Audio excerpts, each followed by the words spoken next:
皆さんこんにちは。Welcome to 英語ファイル。英検の本試験、いよいよ今週末になりましたね。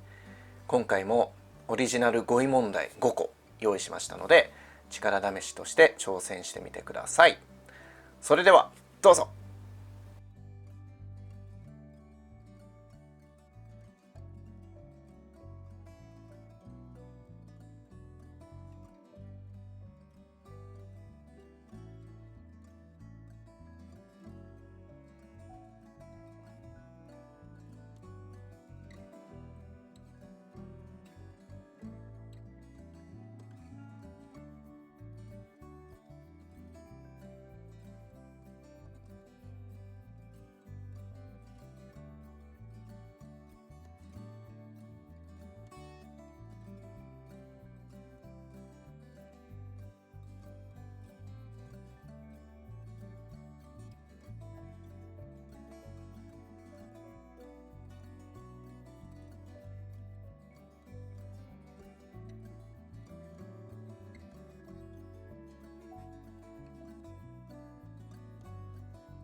Okay, the first word is bridal.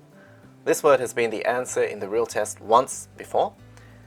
Here is that sentence. The man bridled at the accusation that he had lied and left the room in anger. Bridle means to show anger, sometimes by throwing your head back like this. Originally, bridle meant the leather straps that you put around a horse's head in order to control it. So when the horse is getting really excited or angry, if you pull, then the horse's head will go back like this. So it's the same kind of image when a person gets angry and they go like this. So look at this image and listen to the example sentence one more time. The man bridled at the accusation that he had lied and left the room in anger. So bridle means to show anger. Alright, now the second word has a couple of ways you could pronounce it, but I'm going to pronounce it impasse. So this word has been the answer in the real test twice before. Here is the sentence. The peace talks reached an impasse because the two sides would not compromise. So the best synonym for impasse would be words like stalemate or deadlock. But if you're not familiar with these words, it just basically means a situation where progress is impossible because people are disagreeing with each other. So this one's easy to remember because pass means to move from one side to the other side. And if you add im onto the beginning of a word, it gives it the opposite meaning. So impasse would mean you're not able to get to the other side. So just imagine there's a road and there's only enough space for one car to go through. One car starts coming from this side, another car starts coming from this side, they meet in the middle, no one's willing to move back, so they cannot make progress anymore. That's an impasse. Okay, so let's take a look at another picture. You can see that they're disagreeing with each other, so let me read that sentence one more time. The peace talks reached an impasse because the two sides would not compromise. So impasse means a deadlock or a stalemate, not being able to make progress. Now word number 3 is impassive, which looks a little like impasse, so be careful not to get confused. Now impassive has been the answer in the real test once before, but also the word impassively has been the answer once before. Let me read the sentence first. The teacher tried to make the class entertaining, but the students remained impassive. They showed no signs of interest at all. So impassive means showing no emotion. So how can we remember the meaning of this word? Well, you can see that this word includes the letters P-A-S-S-I, passi, which comes from the word passion. And passion originally meant suffering. And what is suffering? It's a type of strong emotion that you feel. So that's why passion can also mean a strong emotion. And that's the way that it's more commonly used today. So, for instance, if you have a passion for your job, that means you really, really love it. So you have a strong emotion for it.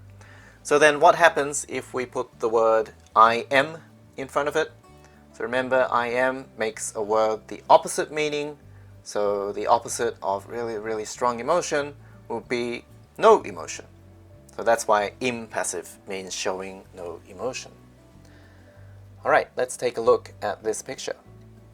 So this would be a teacher's worst nightmare, nobody paying attention. So let me read that sentence one more time. The teacher tried to make the class entertaining, but the students remained impassive. They showed no signs of interest at all. So impassive means showing no emotion. Now the fourth word also has a couple of ways of pronouncing it. I'm going to pronounce it commensurate.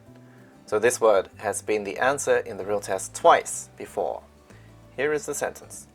At this company, you'll receive a salary commensurate with age. The older you are, the more you earn. So commensurate means proportionate, which means it's matching in size or equal in size. And it's often followed by with, so you would say A is commensurate with B. So the mensurate bit means to measure. As you can see, the spelling is quite similar. And the com bit means together. So imagine a group of people coming together. What kind of people would you like to spend lots of time with together? Probably friends. And friends are people who usually have the same values as you, and you would see them as equals. So you can remember that commensurate means equal measure, equal size. Okay, let's look at this graph. So as you can see, the young people do not get paid much, but the older people get paid quite a lot. So that means that they're getting a salary that matches their age. So that sentence one more time. At this company, you'll receive a salary commensurate with age. The older you are, the more you earn. Commensurate means proportionate, matching in size, equal in size. Okay, the last one is sound off. And this phrase has been the answer in the real test once before. Here is the sentence. When the professor started sounding off about the government, the students ignored him. So sound off means to express strong opinions about something, usually even though nobody asked for it. So this is an interesting phrase because at first you might think that sound off means not saying anything, because if you turn the sound off, then there's no sound. But think about these phrases. The alarm goes off, or the rocket takes off. So my image of off is like bang, like this, right? Because off can mean moving away from something. So maybe the sound that's coming out of someone's mouth is moving away from them into someone's ear. Okay, so that's why sound off means to express strong opinions. Alright, so here's the picture of the situation. Let me read the sentence one more time. When the professor started sounding off about the government, the students ignored him. So sound off means to express strong opinions about something, usually without being asked to. Alright, so let's look at the 5 new things we learned today. See if you can remember the meanings of each.